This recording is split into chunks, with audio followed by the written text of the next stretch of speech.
When I first found the listing for my dream home, I couldn't believe my luck. It wasn't just a beautiful property with a spacious yard and a stunning view, but it also came with something truly rare, a private lake. The real estate listing was clear. The lake was fully included in the property deed, meaning it was 100% mine. No public access, no shared ownership, just a quiet, secluded body of water all to myself. It was the perfect escape from the noise and chaos of city life, a place where I could fish, kayak, or just sit on my deck watching the sun set over the still water without a care in the world. Even better, the home was on the outskirts of a suburban development with an HOA that I was not a member of, as my property had been established long before the neighborhood was built. That meant no ridiculous rules, no surprise fees, and no board of self-important neighbors telling me what I could and couldn't do on my own land. Or so I thought. The first few months after moving in were peaceful. I spent time clearing some of the overgrown brush around the lake, setting up a small dock for my canoe, and planning a nice seating area by the water. Occasionally, I'd see people from the nearby HOA neighborhood walking around the lake, some even bringing their dogs or letting their kids play by the shore. I assumed it was just old habits from before I bought the property, so I politely reminded them that this was private land and asked them to respect my boundaries. Most people were apologetic and left, but a few seemed annoyed, muttering things about how they had been using this lake for years. That was the first red flag. Then, one day, I came home to find a letter taped to my front door. It was from the Homeowners Association, and it wasn't a friendly welcome letter. The note, signed by the HOA president, claimed that my lake was a valued shared community resource and that my recent actions had disrupted access for the neighborhood. They cited historical use as justification, stating that since residents had been using the lake for years before I purchased the property, I had no right to suddenly cut off access. The letter strongly encouraged me to reconsider my position and allow continued community use of the lake, implying that failure to do so could lead to further action. I was stunned. How could they possibly believe they had any say over my private lake, which was clearly marked on my deed? My first reaction was to ignore the letter entirely. After all, I had the legal documents proving that the lake was mine, and the HOA had no authority over my property. But that wasn't the last I heard from them. Within days, I started noticing more and more HOA members trespassing on my land. Some were walking their dogs, others were letting their kids swim in the water, and a few even set up folding chairs and coolers like it was a public park. It was getting out of control. I confronted one couple who arrogantly told me that the HOA had assured them they still had access to the lake. When I told them they were trespassing on private property, they scoffed and walked away. Furious, I decided to call a meeting with the HOA board to settle the issue once and for all. That's when things took an even more bizarre turn. At the meeting, the HOA president, a smug middle-aged woman with an air of entitlement, doubled down on their claim. She told me the lake had historically been used by the community and that my purchase of the property didn't erase years of neighborhood tradition. When I pointed out that I had legal ownership and they had no standing, she smirked and said, "We'll see about that." That's when I knew this wasn't going to be a simple misunderstanding. This was a power struggle. Within a week, the HOA escalated their tactics. They sent out a community-wide newsletter falsely claiming that I was trying to steal the lake from the neighborhood. They urged residents to peacefully continue enjoying the lake as they always had and even set up a community picnic by the water without my permission. Suddenly, I was being bombarded with complaints from angry neighbors, some even accusing me of being selfish for wanting to hoard a natural resource for myself. Things got worse when I started finding trash, beer cans, and even broken fishing lines littering my property. People were treating my private lake like a public park, and the HOA was encouraging it. At this point, I realized I had two options: give in and let them walk all over me, or take a stand and fight back. I knew I had the legal right to defend my property, but HOAs were notorious for twisting rules and dragging homeowners into expensive legal battles. I had to be strategic. First, I contacted a real estate attorney who confirmed that I was 100% within my rights. The lake was privately owned, the HOA had no authority over it, and their claim of historical use had no legal basis. Next, I decided to send my own warning letter to the HOA, officially notifying them that all unauthorized access to my property would be considered trespassing. I also put up private property signs around the lake's perimeter. I naively thought that would put an end to the dispute. Instead, the HOA escalated their aggression. I started receiving harassment from community members, including passive-aggressive notes in my mailbox, cold stares whenever I drove through the neighborhood, and even vandalism to my signs. One morning, I found that someone had ripped down every single one of my private property notices and thrown them into the lake. Another day, I came home to find chalk messages on the sidewalk in front of my house, calling me a lake thief. It was clear the HOA wasn't going to stop. They were trying to wear me down. That's when I made my biggest decision yet. If they were going to disrespect my property rights and continue to invade my land, I was going to physically put an end to their access. I decided to build a fence. A large, strong, permanent fence around my entire lake. No more trespassing, no more HOA entitlement. Just a clear, undeniable barrier that proved once and for all that this lake was not public property. Of course, I knew that putting up a fence wouldn't sit well with HOA. In fact, I was counting on it. I wanted to see just how far they were willing to take their delusional claims. Little did I know, they were about to take it to the next level by threatening legal action. The day after I made my decision to build a fence, I contacted a contractor to discuss the logistics. I wanted something sturdy, tall, and unmistakable, a physical boundary that would make it clear that this was private land and the HOA had no claim to it. The contractor was more than happy to take the job, and we planned to start construction within a few weeks. But somehow word got out before I even laid the first post. That's when the real battle began. I started receiving HOA notices in my mailbox daily. Each one was more aggressive than the last. At first, they simply reminded me that the lake was a shared community space and that my actions were not in the spirit of neighborhood unity. Then the letters escalated to warnings, claiming that by putting up a fence, I was interfering with established community rights and that my actions could have legal consequences. They even included vague threats about violating HOA aesthetic guidelines, despite the fact that my property wasn't even part of the HOA. And then, the unthinkable happened. One evening, as I was sitting on my porch, I saw an entire group of HOA board members standing near the lake, pointing at my property and discussing something intensely. Deciding I'd had enough of their passive-aggressive nonsense, I walked down to confront them. "What exactly are you all doing here?" I asked, crossing my arms as I approached. The HOA president, let's call her Karen because she was the embodiment of one, turned around with a fake, condescending smile. "Oh, we're just discussing some important community matters," she said sweetly. "Since this lake has always been part of our neighborhood, we're considering some upgrades. Maybe a nice gazebo, some community seating, even a small dock for the kids to fish off of. Doesn't that sound lovely?" I blinked, stunned at her audacity. "You do realize this lake is on my private property, right?" I said, pointing at the very obvious property line markers that had been there for decades. Karen's smile didn't falter. "Well, that's a little unclear, legally speaking. You see, while your deed might say it's private, this lake has been enjoyed by the community for years. That kind of historical usage carries weight. You can't just take it away." I laughed, actually laughed in her face. "So let me get this straight," I said. "You're standing on my land, looking at my lake, and telling me that because your neighbors have trespassed on it for years, that somehow gives you a legal right to it?" Karen's fake smile vanished, replaced by a tight-lipped scowl. "Look, we're trying to be reasonable," she snapped. "All we're asking is that you allow the community to continue using the lake as they always have. You don't have to be so difficult." I shook my head, my patience wearing thin. "The lake is not public property. It's mine. Your HOA has no authority here. If I catch anyone trespassing again, I'll be calling the cops. End of discussion." Karen huffed loudly and stormed off, but I could hear her muttering under her breath as she went. This isn't over. And she was right, because the next morning, I woke up to an absolute nightmare. The OA strikes back. It started with another letter. But this one wasn't just a passive-aggressive warning.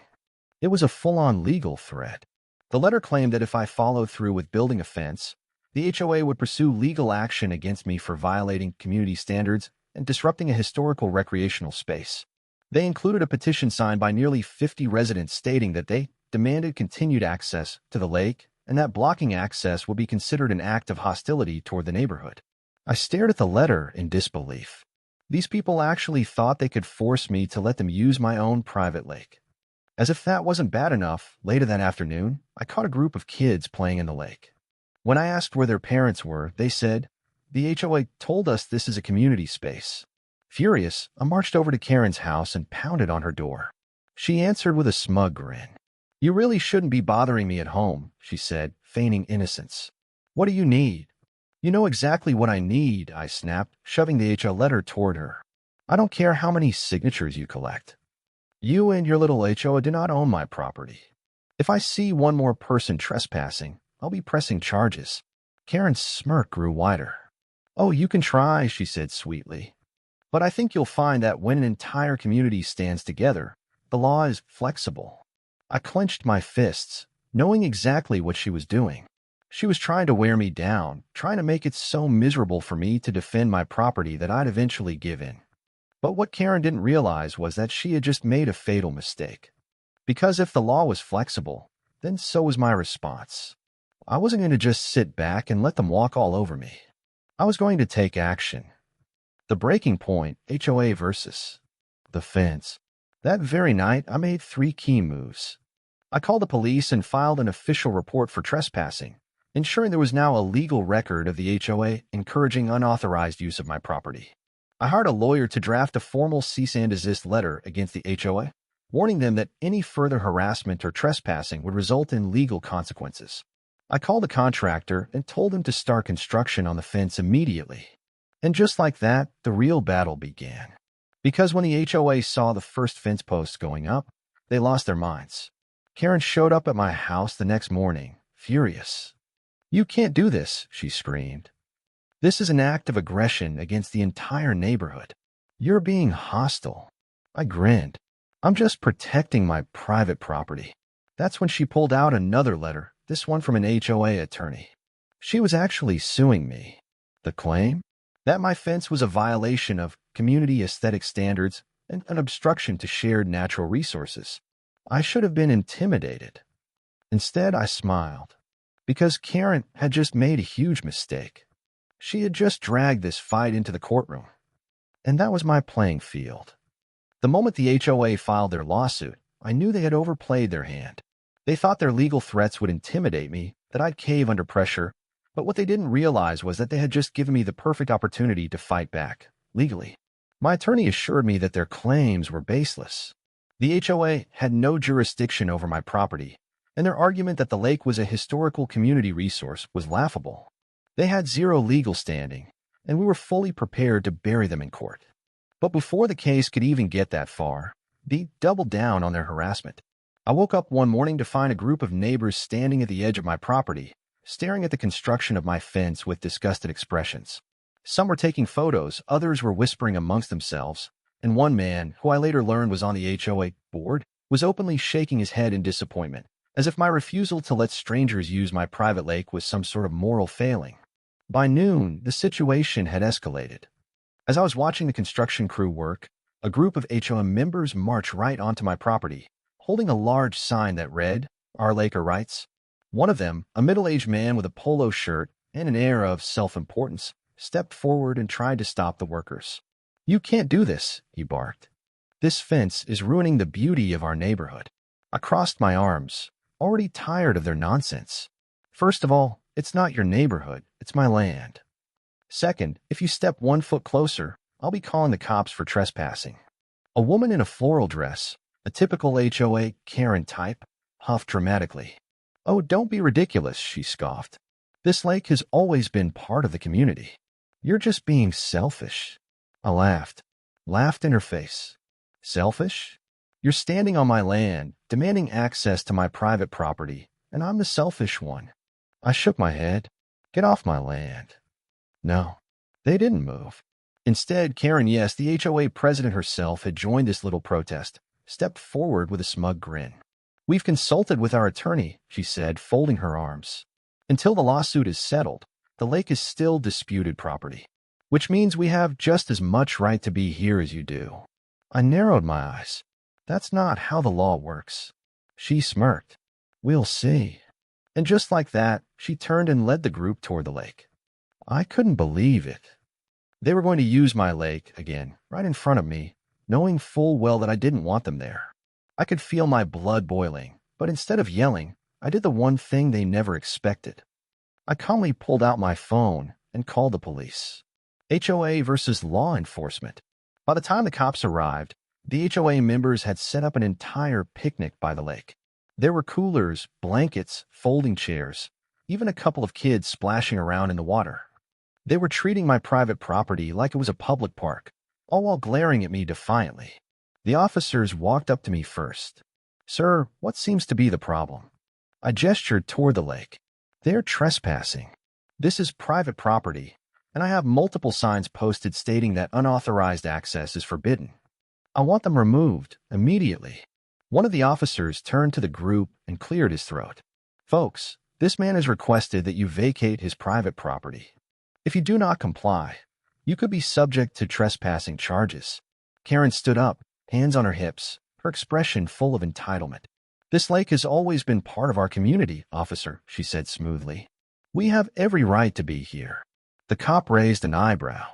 "Ma'am, do you have legal documentation proving that you own this property?" Karen's mouth twitched. "Well, no, but..." The officer held up a hand. "Then you need to leave." "No." The group started murmuring in frustration, but one by one, they reluctantly packed up their things and left. Karen, however, lingered, staring at me with thinly veiled rage. "This isn't over," she hissed as she walked past me. I smiled. "Oh, I know," I said. "I'm counting on it." Escalation, the HOA's revenge. The very next day, I found dozens of fake negative reviews about my property online. People claiming I was an aggressive neighbor and a selfish recluse who was destroying the community. Then came the vandalism. One morning, I stepped outside to find my mailbox smashed to pieces. A few days later, someone threw eggs at my fence, leaving a disgusting mess dripping down the wooden panels. Then, late one night, I was woken up by loud shouting outside. I looked out my window and saw a small group of HOA members standing at the edge of my property, waving signs that read, "Let US swim," and hate. It was insane. I had purchased a property with a private lake, legally.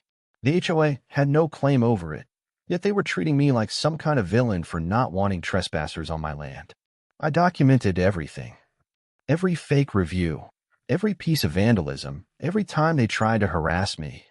And I handed it all over to my lawyer. "We're not just defending your case anymore," he said, flipping through the mountain of evidence I had collected. "We're going on the offensive." It was time to do more than just fight their lawsuit. It was time to bring the HOA down. The breaking point. With my legal team ready, my fence nearly finished, and law enforcement on my side, I knew I was winning. But the HOA was desperate, and desperate people make mistakes. Because their next move would be so reckless, so outrageous, that it would end their case before it even reached the courtroom. They were about to break the law themselves, and I was going to catch them in the act. With the HOA's harassment escalating and their lawsuit hanging over my head, I knew I had to move quickly. The fence construction was already underway, but I needed to finish it before the HOA pulled something even more outrageous. I hired extra labor to speed up the process, and within a few days, the fence was nearly complete, a solid 6-foot wooden barrier surrounding my private lake, blocking all unauthorized access. It wasn't just a physical statement, it was a legal one. And the HOA lost their minds. The morning after the final post was set in place, I woke up to a mob of angry neighbors standing in front of my property. Karen, the HOA dictator-in-chief, was at the front, clutching a clipboard and gesturing wildly toward the fence. The moment she saw me step outside, she stormed up my driveway like she owned the place. "This is unacceptable," she snapped, shoving a stack of papers toward me. I didn't take them. Instead, I calmly crossed my arms and looked her dead in the eye. "It's my land, and you have no say over what I do with it." Karen's face flushed with anger. "You are violating the HOA's community aesthetic guidelines. This fence is an eyesore, and it interferes with public enjoyment of the lake." I laughed. "First of all," I said, "I'm not in your HOA, so your guidelines mean nothing to me. Second, this isn't a public lake.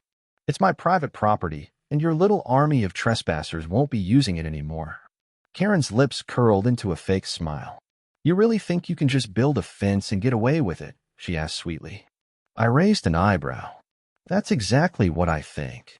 She leaned in slightly, lowering her voice. "Then you should check your email." I didn't say another word. I just turned around and walked back inside, closing the door in her face. Sure enough, when I opened my laptop, I found an email from the HOA's lawyer. And this time, they were threatening to take me to court for real. The legal battle begins. The HOA's lawsuit claimed three major things. My fence violated community aesthetic standards. The lake had historically been a shared resource, and denying access was an act of aggression against the neighborhood. The fence reduced property values for the community. It was all absolute nonsense. First, I wasn't part of the HO, so their aesthetic rules didn't apply to me. Second, historical use didn't grant them ownership of my land. Third, property values. If anything, my private lake increased the value of my home, not theirs. But they weren't just bluffing. The HOA had hired a high-profile attorney, clearly hoping to drag me through an expensive, drawn-out court battle. They were playing the long game, trying to financially exhaust me into giving up. But what they didn't know, I had more than enough resources to fight this war. My counterattack. I immediately met with my lawyer, David, who had been preparing for this moment. They're trying to play dirty, he said, flipping through the lawsuit paperwork. But they made a huge mistake. I leaned forward. What do you mean? David smirked. They're trying to claim historical use as a legal right. That's not how property law works. If anything, they've just admitted that their residents have been trespassing on your land for years. I grinned. So we countersue? David nodded. Not just that. We're going to demand damages for harassment, defamation, and property interference. We filed our countersuit the very next morning. In our claim, we argued, the HOA had knowingly encouraged trespassing. They had harassed and defamed me, spreading lies about my property rights. Their actions had forced me to spend thousands on legal fees, security measures, and fencing. And the best part? I had tons of evidence. Emails, videos, even police reports documenting their harassment. The HOA's last desperate move. As the court date approached, they tried one last dirty trick. One evening, I got an alert from my security cameras. I pulled up the footage on my phone and saw three people near my fence at night. They were spray painting something on it. I rushed outside, but by the time I got there, they had already run off. When I got closer, I saw huge red letters spray painted across the wood. Let US swim or get out. That was it. I called the police. The officers arrived, took statements, and reviewed the security footage. While the trespassers had been masked, I could hear one of them laughing on the video, and I recognized the voice. It was one of the HOA board members. The final battle, courtroom showdown. By the time we made it to court, the public backlash against the HOA was overwhelming. The local news had picked up the story, and suddenly, everyone in town knew what was happening. Half the neighborhood turned against the HOA, furious that their dues were being wasted on a ridiculous lawsuit. The judge was not amused. When we presented our mountain of evidence, trespassing reports, the vandalism video, the harassing letters, and the fake legal threats, she tore into the HOA. Her final ruling? The lake was 100% private property. The HOA had no claim over it, past, present, or future. The fence was legally built and would stay. The HOA had to pay me $75,000 in damages. Karen looked like she was going to faint. Half the HOA board members resigned in disgrace. And within weeks, the entire HOA collapsed, members refused to pay their dues, and the organization disbanded entirely. The aftermath. With the HOA dead and buried, my property finally became what it was meant to be, completely mine. No more harassment. No more trespassing. No more fake legal threats. Just me, my land, and my private lake. The best part? One of the former HOA members, who had actually sided with me, eventually came over and apologized. She admitted that Karen had been pushing her own personal vendetta and that most of the board hadn't even agreed with the lawsuit. It's crazy, she said, shaking her head. You were right from the start. That lake was never ours. I smiled, sipping my coffee as I looked out over the beautiful, peaceful water. I know, I said, and now everyone else does too. With the court ruling in my favor and the HOA ordered to pay $75,000 in damages, I thought my battle was over. I was wrong.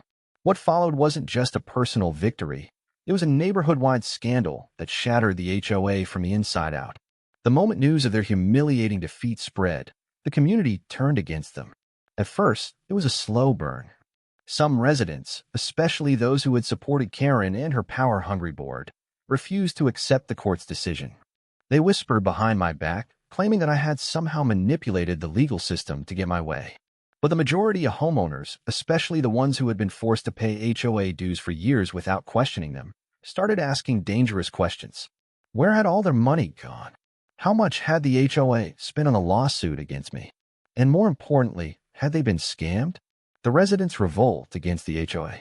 Within days of the ruling, angry homeowners began demanding transparency. They stormed HOA meetings, demanding to see financial records and an exact breakdown of where their dues had gone. Karen and her remaining board members tried to stall, claiming they needed time to gather the documents. But then someone, a homeowner who had been on the fence about supporting the lawsuit, leaked a shocking email chain to the community Facebook group. It was a conversation between Karen and the HOA's lawyer. In it, Karen had explicitly ordered the attorney to drag out the case as long as possible to financially drain me, even admitting that their claims were legally weak. The email even included a casual mention of how they could use fear and legal intimidation to make me fold before trial. The neighborhood exploded. People were furious that their dues had been weaponized in a personal vendetta against a non-HOA member. Some residents who had blindly sided with the board immediately switched sides, realizing they had been lied to. One particularly angry homeowner, an elderly man who had been paying HOA fees for over a decade, stood up at a community meeting and slammed his fist on the table. "You mean to tell me," he growled, "that my money went to a lawsuit you knew you were going to lose?"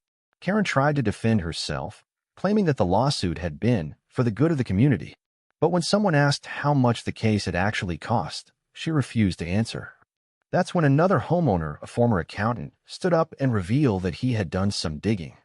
Turns out, the HOA had wasted over $120,000 in legal fees, more than the entire budget they collected annually. The HOA board collapses. As the truth unraveled, residents started resigning from the HOA en masse. People who had once blindly defended Karen now wanted her gone. Furious homeowners demanded a special vote to dissolve the board and remove the HOA entirely. And then the police got involved. One particularly enraged homeowner, who had previously been an HOA board member before resigning in protest of Karen's tactics, filed a fraud complaint. Why? Because while the HOA had claimed all their legal expenses had been necessary, several $1,000s had been misappropriated. Personal travel expenses, lavish dinners, a weekend retreat at a luxury resort, all disguised as legal planning. The neighborhood was in chaos. Homeowners refused to pay their dues. Neighbors organized protests, demanding full financial transparency. Former board members resigned, knowing their names were now tied to a sinking ship. Karen, once the queen of the HOA, was now a neighborhood pariah. She stopped showing up to community meetings. Her own allies abandoned her as more and more financial discrepancies came to light. And then the final blow hit. The HOA is officially dissolved. 2 months after their embarrassing courtroom defeat, a special vote was held. The majority of homeowners voted to disband the HOA entirely. The very organization that had harassed me, sued me, and vandalized my fence was now dead. No more dues. No more ridiculous rules. No more HOA harassment. For the first time in decades, the neighborhood was free. Karen's downfall. With the HOA officially dissolved, Karen lost everything. She was forced to pay back misused funds. She was sued by angry former HOA members who had been dragged into her mess. Her reputation was permanently ruined. I heard through the grapevine that she eventually sold her house and moved away. Apparently, she couldn't stand living in the neighborhood she once ruled. The public reaction and media coverage. My case didn't just end in my neighborhood. It became a national story. Local news stations picked up the lawsuit and the HOA's collapse, turning it into a cautionary tale about HOA corruption and abuse of power. Property rights groups used my case as an example of why HOAs needed stricter oversight. And the best part? Other homeowners, who had been dealing with their own HOA nightmares, started fighting back. My case set a precedent. It proved that HOAs weren't untouchable. That if you stood your ground, you could win. My life after the battle. With the HOA gone, life in the neighborhood slowly returned to normal. There were no more trespassers. No more fake complaints. No more petty fines. I could finally enjoy my private lake in peace. And the best part? Without the HOA constantly harassing people, the neighborhood actually improved. People painted their houses, whatever color they wanted. Homeowners fixed up their properties without fear of ridiculous fines. The whole community became more relaxed and friendly. Without the HOA breathing down their necks, people actually started enjoying their homes. Final thoughts. Was it worth it? Was it a long, exhausting fight? Absolutely. Was it stressful dealing with their harassment? Without a doubt. But was it worth it? 100%. Because now, my lake was mine, my property was mine, and my rights as a homeowner were fully protected. I had stood up to an out-of-control HOA and won. And in the process, I had helped an entire neighborhood break free. As I sat by my private lake, watching the sunset reflect off the still water, I smiled. I had fought for my home, and I had won. With the HOA officially dissolved, the lawsuit against me defeated, and the last remnants of their corrupt leadership exposed, I should have felt complete relief. And in many ways, I did. But what I hadn't anticipated was the long-term impact this battle would have, not just on me, but on the entire neighborhood and beyond. The first sign that things had truly changed came a week after the HOA was abolished. I woke up to a strange silence. For the first time in months, there were no angry letters in my mailbox, no HOA enforcers creeping around my property, and no Karen knocking on my door with another bogus complaint. The tension that had gripped the neighborhood for so long had vanished overnight. As I stepped outside to grab my morning coffee on the deck overlooking my now permanently private lake, I noticed something unusual. My neighbors, some of the same people who had once hated me for fighting back, were waving. One by one, they started coming over, not to demand access to the lake, but to apologize. A neighborhood divided, then healed. I didn't realize how bad the HOA really was until all the finances came out, one man admitted. "I'm sorry I believed Karen's lies," another neighbor said, shaking his head. "She made it sound like you were trying to steal something from us. But the truth is, you saved us." Even people who had once yelled at me, vandalized my fence, and supported the lawsuit started acknowledging the truth. Without the HOA's propaganda machine spinning lies, reality had finally set in. The HOA had stolen from them. The lawsuit was a sham from the beginning. Their dues had been wasted on a personal vendetta. And worst of all, they had fallen for it. Some were too embarrassed to say anything, while others became some of my strongest allies in making sure this type of abuse never happened again. As the dust settled, something even more surprising happened. The people who had once screamed the loudest for my lake to remain public no longer cared. Now that the HOA was gone, they realized how much they had been manipulated. It was never really about the lake, one former HOA supporter admitted. It was about control. Karen and the board just wanted to prove they could push you around. And we fell for it. That moment solidified my victory more than the court ruling ever could. Karen's final defeat, a public reckoning. While the neighborhood was healing, Karen's life was falling apart. Once the self-proclaimed queen of the HOA, she now found herself a social outcast. People avoided her at the grocery store. Former friends refused to return her calls. Some residents were even considering suing her personally for mismanaging their dues. With no support left, she put her house up for sale and disappeared. Rumors spread that she had moved out of state to escape the embarrassment, but the truth was no one really cared anymore. Her power was gone, her influence shattered, and she had no one to blame but herself. My property, my rules for good. With no HOA left to fight me, I finally got to enjoy my lake, my land, and my home on my terms. No more fake historical use arguments. No more random trespassers setting up picnic blankets. No more HOA board dictating what I could and couldn't do. Just me and my property, exactly how it should have been from the start. One evening, as I watched the sunset reflecting on the still water, I realized something.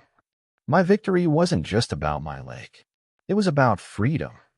I had proven that HOAs aren't invincible, that property rights matter, and that no amount of intimidation or legal bullying can override actual ownership. The story goes viral, a cautionary tale for HOAs everywhere. Not long after, my case caught national attention. A local news station had covered the HOA collapse, and before I knew it, major media outlets picked up the story. Headlines like, "Homeowner fights HOA over private lake and wins big. Corrupt HOA exposed. How one lawsuit took down a tyrannical board. HOA abuse unmasked when neighborhood power goes too far." People from all over the country reached out to me, sharing their own HOA horror stories. Some had been forced to pay thousands in ridiculous fines. Others had been sued over the color of their house. A few had even been threatened with foreclosure for trivial rule violations. It was eye-opening and infuriating. My story became a rallying cry for homeowners everywhere. You can fight back. You can win. You don't have to let an HOA control you. The bigger impact: changes in HOA laws. The attention my case received had real-world consequences. Several local governments re-examined their HOA regulations, and some even implemented new protections to prevent what had happened to me from happening to others. In my own state, a new law was introduced that made it harder for HOAs to expand their authority beyond their original jurisdiction, harass non-members into compliance, abuse legal loopholes to drain homeowners financially. It wasn't just a victory for me, it was a win for homeowners everywhere. Final reflections. Was it all worth it? Looking back, I thought about everything I had endured. The harassment, the vandalism, the endless legal battles, the stress of dealing with power-hungry HOA officials. Would I do it all again? Absolutely. Because in the end, I had protected what was mine, and I had sent a message that HOAs don't own homeowners. Now, as I sit by my private lake, enjoying the peace I fought so hard for, I smile. Because the next time an HOA tries to pull something like this, homeowners will know exactly what to do. Stand your ground, know your rights, and never, ever let them win.